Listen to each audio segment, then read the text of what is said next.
Good day,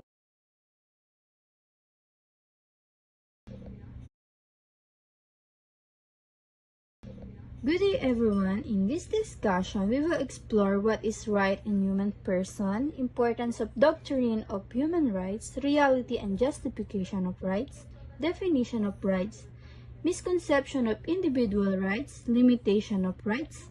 So let us begin by defining what is rights and the human person means and their importance to our lives. So basically, alam naman natin ang rights. Halimbawa, karapatan sa edukasyon, karapatang mabuhay, karapatang magpahayag ng opinion, karapatang magkaroon ng maayos sa trabaho.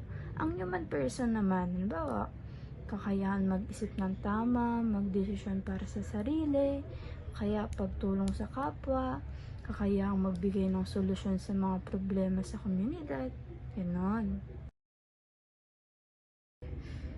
So, the relationship between the right and the human person is rooted in the recognition that each person is inherently valuable. Dahil kung walang karapatan, nagiging vulnerable or madaling maabuso o nagkakaroon tayo ng discrimination o kaya pagsasamantalahan ang mga tao kung wala tayong batas o karapatan. So, first is intrinsic dignity. Every human person has inherent dignity that must be respected. Like, rights safeguards sa pamamagitan ng pagtiyak sa fair treatment at protection laban sa mapang-abuso. So, next is freedom and autonomy. Binibigyan ng karapatan ang mga tao para magdesisyon sa kanilang buhay, to express their beliefs and act according to their conscience and walang nangingialam, ganon.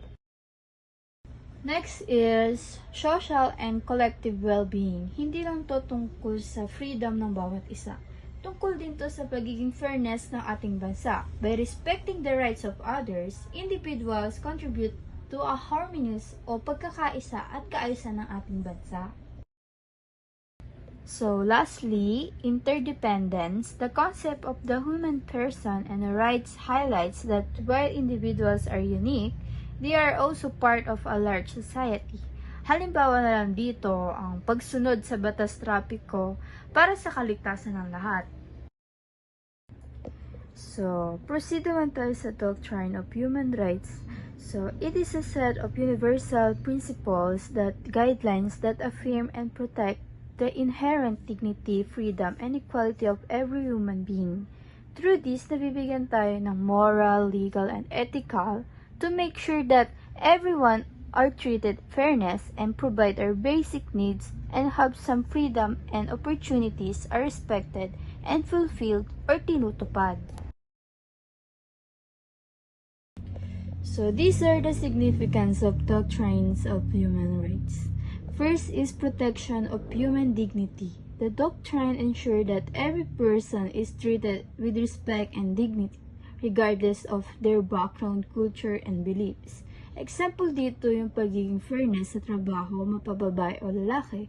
Yung trabaho nila ay pareho lang. Next is promotion of equality. Halimbawa naman dito yung DepEd, like karapatan ng bata ang makapag-aral anuman ang estado sa buhay. Ganon.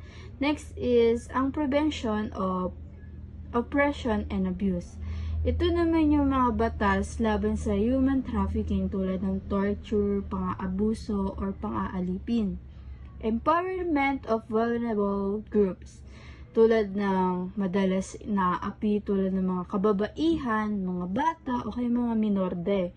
Ngayon, next naman is foundation for peace and stability. This creates a foundation for harmony, security, and long-term peace within and among nations. Next is guidance for law and governance. Isa dito yung pagbibigay ng due process sa lahat ng tao, anuman ang kasalanan nila.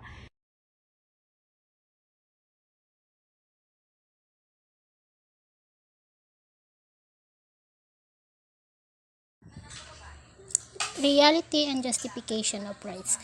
Reality of rights. The reality of rights means how rights actually work in real life. Though Written in laws, rights aren't always applied equally due to unfair treatments, cultural difference, or political limits. Global efforts like the Universal Declaration of Human Rights try to standardize rights, but enforcement varies. Justification of rights. The justification of rights outline why people are entitled to certain freedoms and protection. It provides a foundation for their existence and enforcement.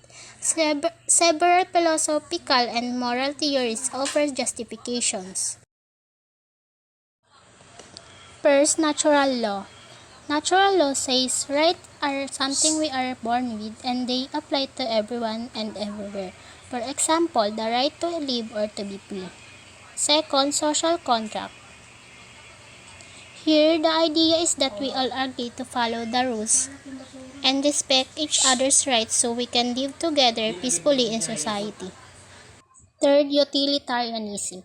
This view says rights are important because they, they help they help make life better for everyone. For example, protecting education rights benefits the whole society.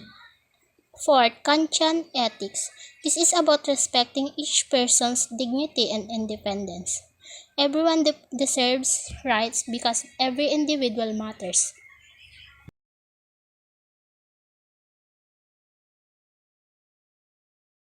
Definition of rights. Rights are things everyone is entitled to. They allow us to do certain things, be treated fairly, or get certain benefits. Rights exist in laws, morals, or social rules, and they make sure everyone has freedom, equality, and justice. Types of rights. First, natural rights. These are the rights everyone is born with, like the rights to live and to be free.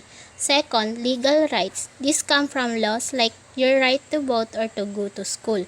Third, human rights. These apply to everyone in the world, like the rights to equality and education. Lastly, civil rights.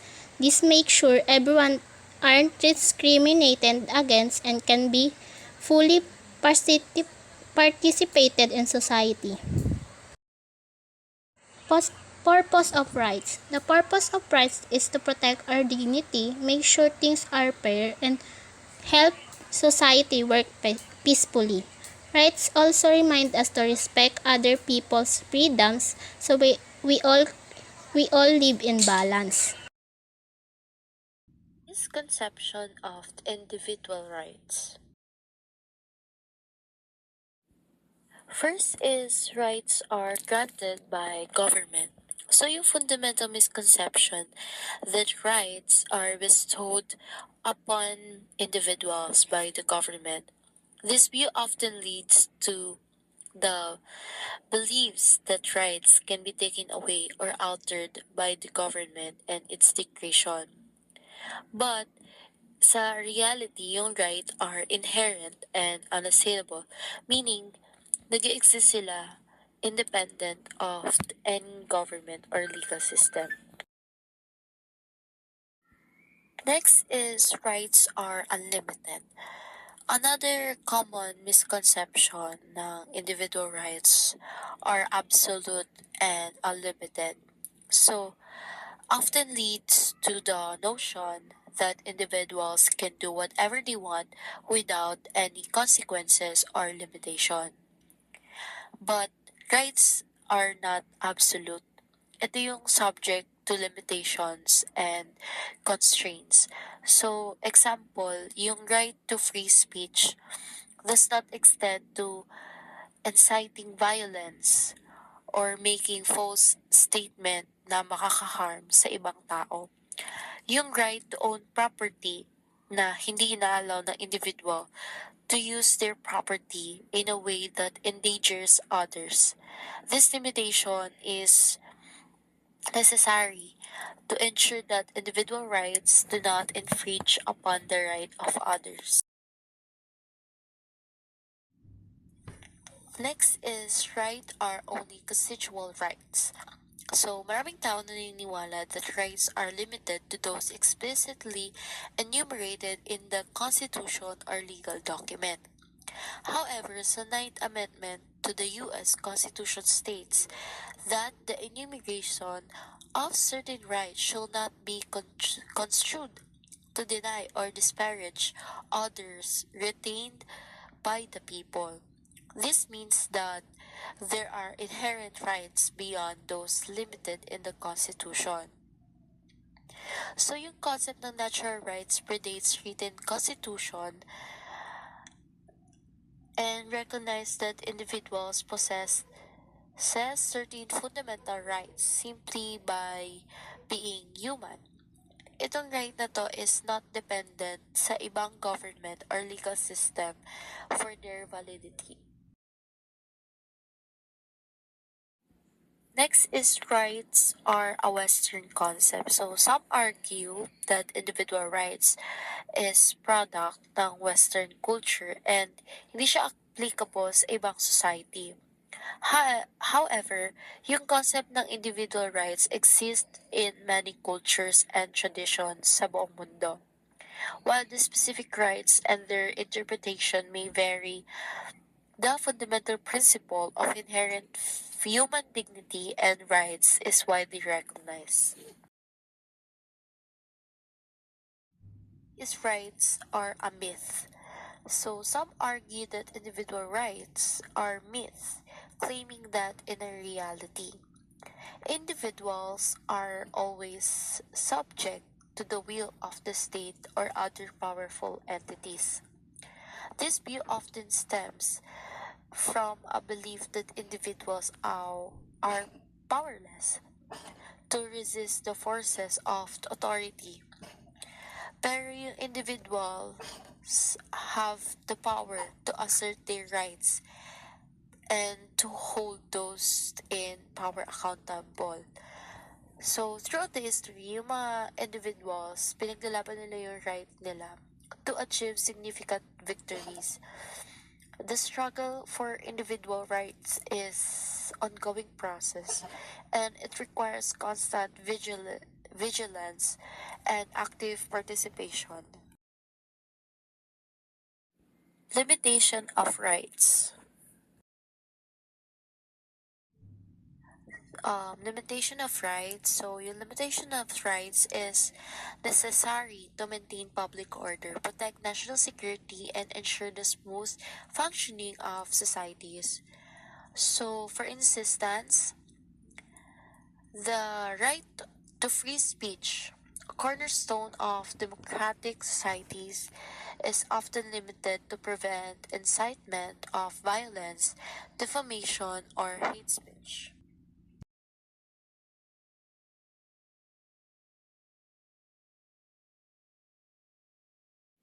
There's three types of limitations. So first, yung derogations. Ito yung temporary measures that suspend certain human rights during times of crisis or emergency. So for example, in the state of war or natural disaster, yung government might temporarily restrict freedom of the movement or assembly to maintain order and protect citizens. So second, permissible limitations. Ito yung restriction of rights that are allowed in normal circumstances. So for example, freedom of expressions can be limited to protect national security, public order, or the rights of others. Lastly is non-derogable rights. Ito yung fundamental rights that cannot be limited or suspended under any circumstances. Examples include the right to life, the prohibition of torture, and the prohibition of slavery. Principles of limitations. First is legality. Limitation must be based sa law, meaning dapat clearly and defined and accessible sa lahat. Next is necessity. Yung limitation must be necessary to achieve the legitimate aim. such as protecting public safety or national security. Lastly is proportionality. The limitation must be proportionate to the aim being pursued, meaning the interference with the right should not be excessive in relation to the goal. Examples of limitation. First, yung freedom of expression. Yung freedom of expression is a fundamental right. It can be limited to prevent hate speech, defamation, or incitement to violence. So for example, maraming countries sa buong mundo na may law against hate speech that target expressions promoting discrimination or hostility against certain groups. Next is right to privacy. Yung right to privacy can be limited in certain circumstances, such as when law enforcement authorities conduct surveillance to prevent crime or when national security is at stake. However, this limitation must be subject to judicial oversight and safeguards to ensure that they are not arbitrary or excessive. Lastly is yung freedom of movement. Freedom of movement can be restricted during times of emergency, such as natural disaster or public health crisis. So yung mga government may also impose travel bans or border controls para sa national security reasons. However, these restrictions must be temporary, proportionate, and not discriminatory.